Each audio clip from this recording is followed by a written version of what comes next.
A bitter betrayal. There's a certain kind of agony that comes from realizing the life you thought you were living was built on lies. I thought we had something good, something real, but when the truth reared its ugly head, I realized the person I'd given my heart to had taken it and shredded it without a single ounce of guilt. The betrayal burned through my veins in waves, leaving me raw, angry, and desperate for justice. My name is Claire Michaels, and this is the story of how I turned the tables on the man who shattered me. The beginning of the end. It started on a rainy Tuesday evening. I remember the heaviness of the sky, how it matched the weight of my own exhaustion as I trudged up the stairs to the apartment I shared with Aaron, my boyfriend of 3 years. My day had been the kind of long that makes you want to collapse into bed without bothering to eat. But seeing Aaron's car parked outside gave me a small spark of comfort. He always knew how to brighten even my darkest days. Or so I believed. The apartment was quiet when I walked in, save for the muted hum of the television in the living room. Aaron wasn't there, though. His shoes weren't by the door. His jacket wasn't hanging where it should have been. I called out his name, but there was no answer. Assuming he'd stepped out for something, I went about my usual routine, dropping my bag on the couch, kicking off my heels, and heading to the bedroom to change into something more comfortable. That's when I saw it. His phone was sitting on the nightstand, its screen glowing faintly in the dim light. Normally, I wouldn't have thought twice about it, but the moment I picked it up to move it, a message popped up. Can't stop thinking about last night. You're incredible. Red heart. At first, I thought it was a mistake. Maybe a spam text or some weird miscommunication. But as more messages appeared, the truth slowly began to unravel before me like a horror movie I hadn't signed up for. Next weekend sounds perfect. Let's make it happen. Throwing kisses. Hope she doesn't suspect anything. You're so good at keeping her in the dark. Each word stabbed deeper than the last, until I couldn't breathe. My hands were shaking as I opened the messaging app and scrolled through the chat history. Her name was Natalie. Her profile picture was a blonde woman with a coy smile. The kind of smile that screamed confidence and arrogance. There were pictures exchanged between them. Fragments of a life Aaron was living behind my back. Romantic dinners, hotel rooms, gifts, and gestures that were supposed to be mine. The timestamps told me this affair had been going on for months. Possibly longer. I sat on the edge of the bed, staring at the phone in my hand. My body frozen but my mind racing.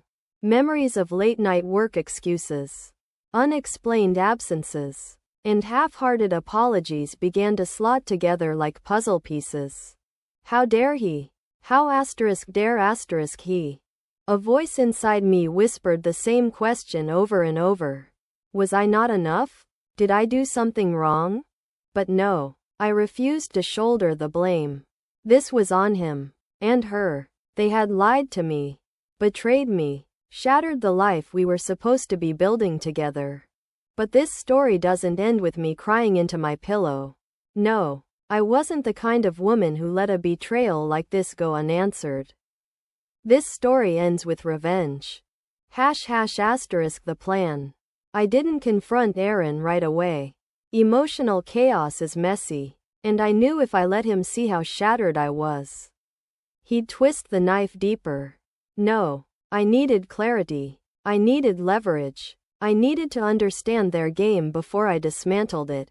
For a week, I played the role of the loving girlfriend, pretending that I was blissfully unaware of his deceit.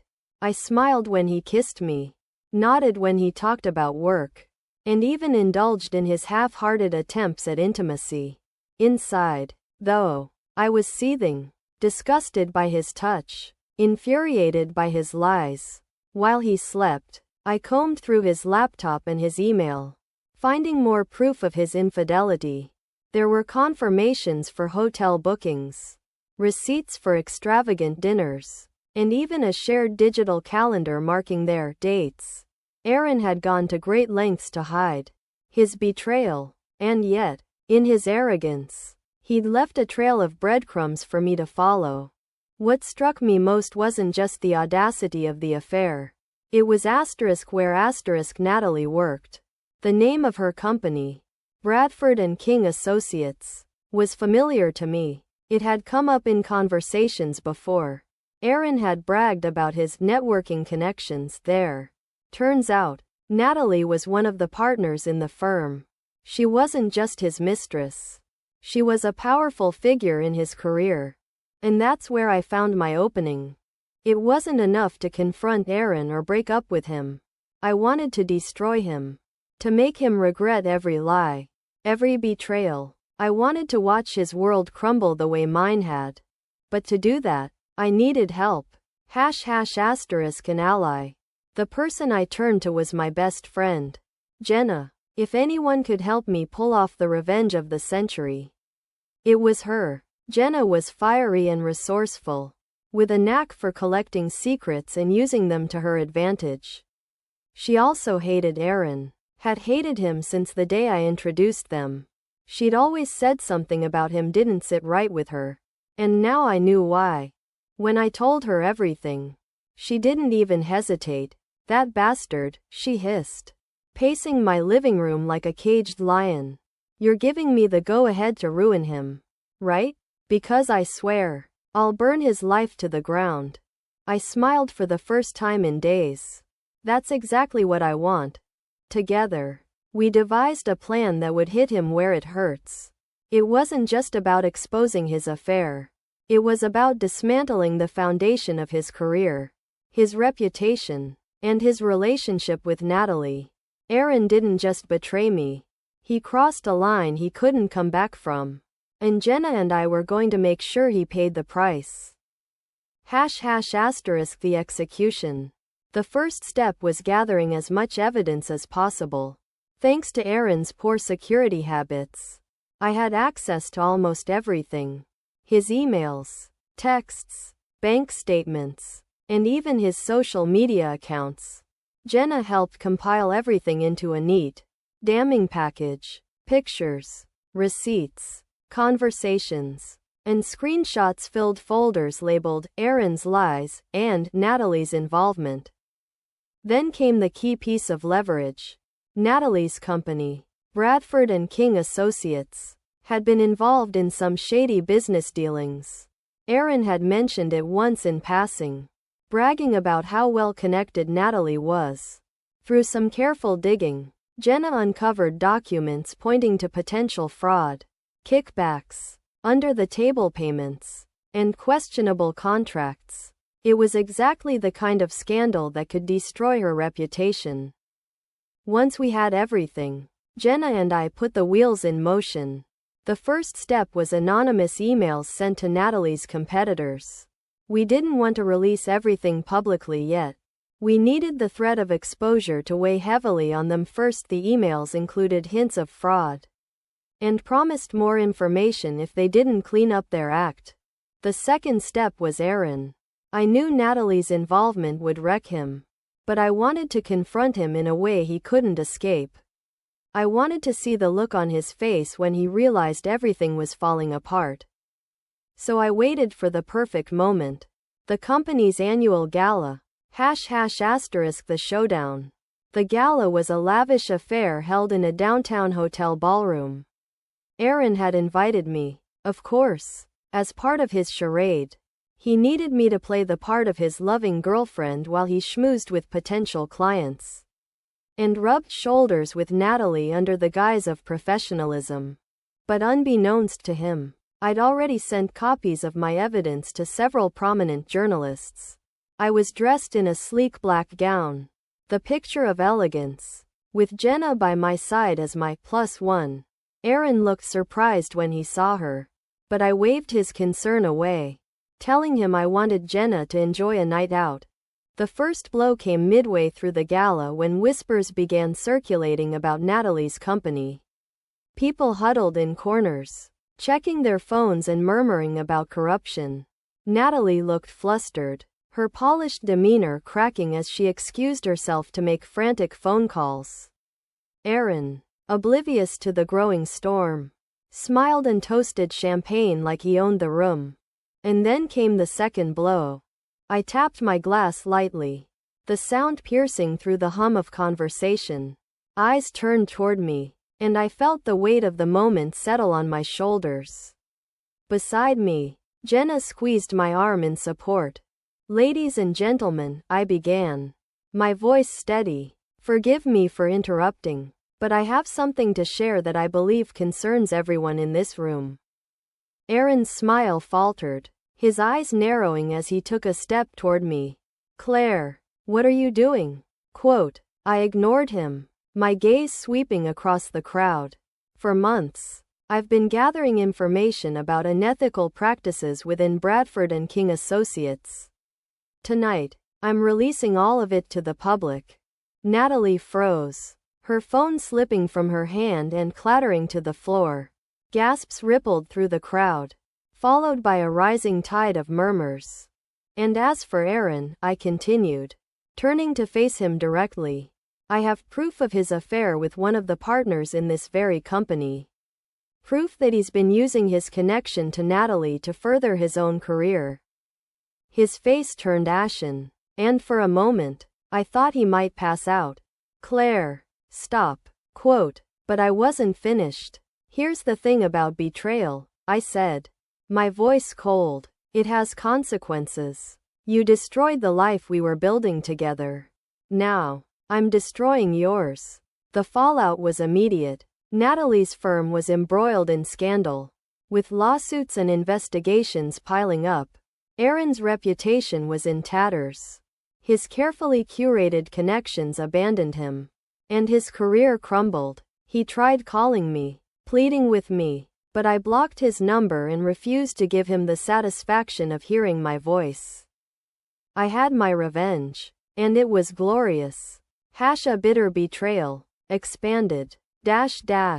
Natalie's expression was priceless. For the first time, the carefully cultivated mask of power and confidence cracked wide open, revealing panic beneath. Her cheeks flushed red, and her hands trembled as she reached down to pick up the phone she'd dropped.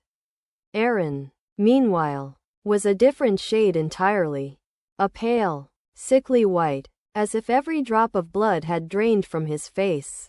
The room was buzzing now, whispers spreading like wildfire. The air crackled with tension, heavy enough to suffocate. I stood there, holding my champagne glass like a weapon, eyes blazing but my heart pounding so loudly I swore everyone could hear it.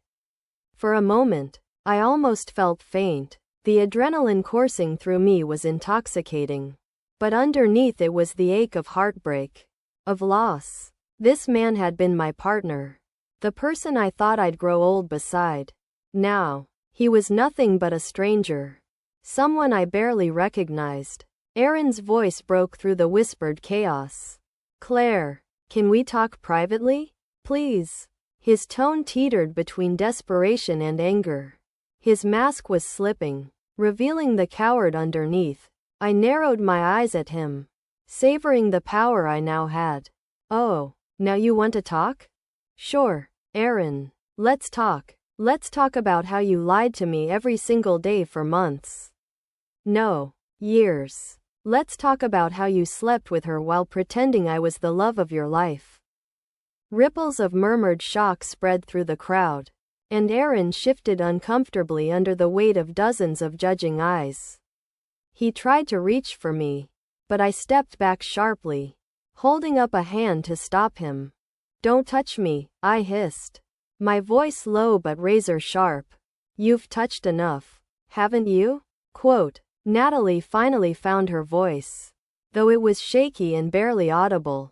"Claire, this isn't the place." She was clearly trying to salvage some sliver of dignity, but I wasn't about to let her off the hook. "Oh, I think it's the perfect place," I shot back, turning to her. "I mean, what better audience than the people you've swindled and lied to? The people who trusted you to be ethical? You're not just a homewrecker, Natalie. You're a fraud." Natalie's lips parted as though she wanted to argue. But no words came out. She looked around the room to gauge support. But she found none. No one was stepping up to defend her. I could see her carefully constructed reputation unraveling before her eyes. And that's when I truly realized how much power I held. Dash dash. Hash hash hash, expanding the chaos. The ballroom, once full of elegant music and laughter, was now a war zone of whispers and tension. The glinting chandeliers seemed to mock the shattered hearts and crumbling reputations beneath them. White-clothed tables and champagne flutes blurred in my vision as I focused on the faces around me. The disbelief, the judgment, the scandal. I could almost hear the click of smartphones as guests discreetly began snapping photos and recording videos. This wasn't just an argument. It was a spectacle, a public reckoning that would follow Aaron and Natalie wherever they went. Jenna, who had been silently standing by my side as my anchor, decided the moment called for more fire. She stepped forward, her red dress catching the light like a warning flame. "Let me just add something while everyone's listening," she said, her voice cutting through the murmurs. Claire didn't just uncover Aaron's cheating. Oh no, the man's been using Natalie's company to underwrite shady deals. You know those big contracts Aaron loves bragging about? Guess where they came from? Bradford and King's dirty money. Aaron whipped his head toward Jenna, his eyes wild. "You don't know what you're talking about," he shouted, panic rising. His voice cracked, and for the first time, I saw the cracks in the smooth-talking persona he wore so well. Jenna raised an eyebrow, smirking. "Don't I? Careful, Aaron. You're standing knee-deep in evidence. You might want to keep your mouth shut before you dig yourself in deeper." The crowd was eating it up. Guests were whispering, glaring at Aaron and Natalie, exchanging knowing glances. My heart raced as I realized how far the ripples of this evening would spread. I had lit the match, and the fire was devouring them in real time. Aaron's composure completely snapped. He stormed toward me, his voice taut with anger. "This isn't you, Claire. You're just angry, and you've lost your mind." Quote. I interrupted him with a cold laugh. "It's not me? You don't even know me, Aaron." "Not really. You never bothered to see the person you were tearing apart. But believe me, I've got my sanity, and I've got evidence. Evidence that's already in the hands of reporters and lawyers." Natalie made a last-ditch attempt to salvage the situation. "Claire, you're blowing this out of proportion. These accusations won't hold up. Nothing illegal happened." Before I could respond, Jenna stepped in again, her smirk growing wider. "Oh, but they already are holding up. Did you know, Natalie, that your competitor's legal team already has copies of your shady contracts?" Wonder who sent them. Spoiler: it wasn't Santa Claus. Natalie paled further, scrambling for her phone, no doubt to call someone who could fix this. But it was too late. The curtain had been pulled, and everyone was seeing her for what she truly was. Dash dash. Hash hash hash. Aaron's collapse. As the evening wore on, Aaron was sinking deeper and deeper into humiliation. His attempts to speak to me became more frantic, but I shut him down every time. Eventually, I left him standing alone near the bar, his tie loosened and his confidence shattered. I headed toward the exit, Jenna trailing behind me. We both knew we'd done everything we needed. But before I left, I took one last look at Aaron. He was slumped against the bar, looking utterly broken, his hands gripping his drink like it was the only thing tethering him to reality. For a brief moment, a pang of guilt flickered through me. It wasn't pity for him. It was sadness for what we had. Or what I thought we had. For 3 years, I'd loved this man. I had dreamed of a life with him. Trusted him. Cared for him. Now, all that was left was wreckage. But then I remembered what he had done. The lies. The deceit. The betrayal. I remembered the nights I cried alone, thinking I wasn't enough, while he was off with her. I remembered the audacity he had, trying to gaslight me and make me feel crazy for suspecting him. That flicker of guilt died as quickly as it came, as Jenna and I stepped into the cool night air outside the hotel. I finally exhaled. The stars above were faint against the glow of city lights, but they felt brighter to me than they ever had before. It was over. I'd cut him out of my life, and I'd made sure he felt the weight of everything he'd done. ###. The aftermath. In the days that followed, the fallout only grew. Natalie's firm faced a full-blown investigation, and several lawsuits were launched against her and her partners.